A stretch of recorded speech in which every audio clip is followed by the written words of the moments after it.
In the summer of 1943, after the crushing defeat of German forces at Stalingrad, the Eastern Front of World War II stood at a critical moment. The German army had lost the initiative, but it was not yet defeated. Both sides were preparing for the next decisive clash. In the vast open fields of western Russia, a massive bulge in the front line around the city of Kursk became the focus of one of the largest and most intense battles in human history.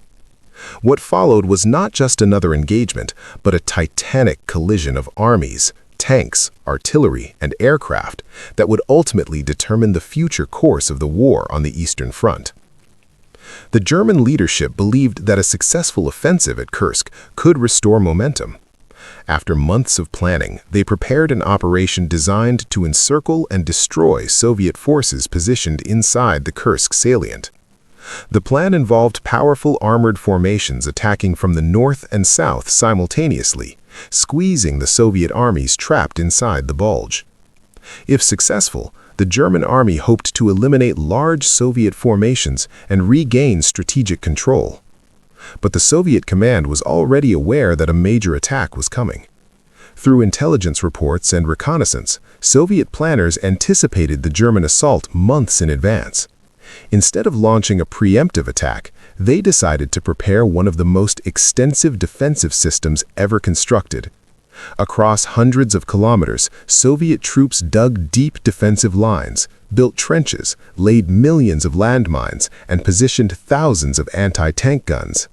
Multiple layers of defense were created so that if one line fell, another would still stand behind it.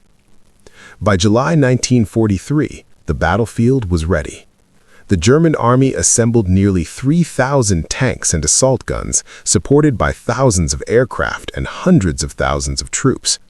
Many of their newest and most powerful tanks, including the Tiger and Panther, were deployed for the offensive. German commanders hoped that these advanced machines would break through Soviet defenses quickly and decisively. But the Soviet Union had gathered enormous strength as well.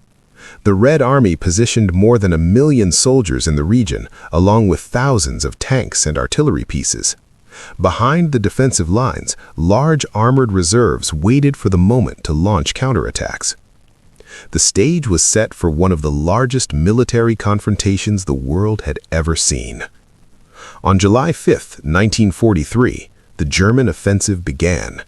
Massive artillery barrages shook the ground as German forces advanced from both directions towards Kursk. The northern assault pushed towards the city of Orel, while the southern spearhead moved towards Belgorod. At first, German armored units made some progress, but the Soviet defenses proved far stronger than expected. Minefields slowed advancing tanks. Anti-tank guns hidden in trenches fired from concealed positions. Soviet artillery pounded attacking formations. Every kilometer of ground was fiercely contested. German commanders soon realized that the battle would not be a quick breakthrough, but a grinding struggle. As days passed, the battlefield filled with thousands of armored vehicles clashing across open plains. Tanks fired at close range, while infantry fought desperately among trenches and destroyed vehicles. Smoke, dust, and explosions covered the landscape. The noise of engines and gunfire could be heard for miles. One of the most famous moments of the battle occurred near the village of Prokhorovka. Here, large formations of Soviet tanks launched a powerful counterattack against advancing German armored divisions. Hundreds of tanks from both sides collided in chaotic combat across a relatively small area. Vehicles maneuvered through clouds of smoke and burning wreckage. Crews fired at point-blank range as tanks moved through narrow spaces between craters and destroyed machines. The fighting was incredibly intense. Tanks rammed into each other. Some crews continued fighting even after their vehicles were damaged or burning. The battlefield became a chaotic maze of steel and fire, where visibility was limited and survival depended on quick reactions. Although German forces inflicted heavy losses, the Soviet counterattack slowed their advance significantly. Meanwhile, the northern German assault stalled completely against heavily fortified positions. German commanders faced a difficult reality. Their offensive was losing momentum. At the same time, events elsewhere began to influence the decision. Allied forces had launched a major invasion of Sicily and southern Europe. German leadership now had to consider shifting resources to defend other fronts. Continuing the Kursk offensive became increasingly risky. By mid-July, the German attack was halted. But the battle was far from over. Once the German offensive stopped, Soviet forces launched powerful counteroffensives of their own. Large Soviet armies moved forward, attacking weakened German positions and pushing them back across the front. Cities such as Orel and Belgorod were recaptured as German troops were forced into retreat.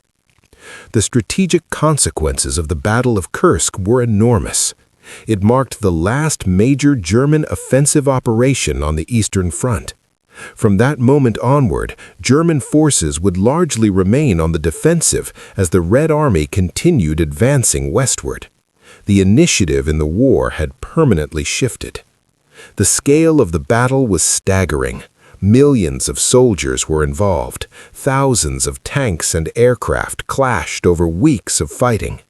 Casualty numbers were enormous on both sides, reflecting the brutal nature of warfare on the Eastern Front. Kursk also demonstrated the changing nature of modern combat. Tanks, aircraft, artillery, and infantry were all integrated into massive coordinated operations. Defensive planning, intelligence, and logistics played as much of a role as battlefield bravery. It showed how preparation and strategic foresight could neutralize even the most powerful offensive forces. For soldiers who fought there, the experience was unforgettable. Many described endless fields filled with burning vehicles and shattered equipment. The smell of smoke and fuel hung in the air. Days of constant combat pushed men and machines to their limits. Yet, despite the destruction, the battle shaped the future of the war. After Kursk, Soviet forces continued their advance across Eastern Europe. German armies slowly retreated toward their own borders, fighting defensive battles for the rest of the conflict. Today, the fields around Kursk appear calm and ordinary.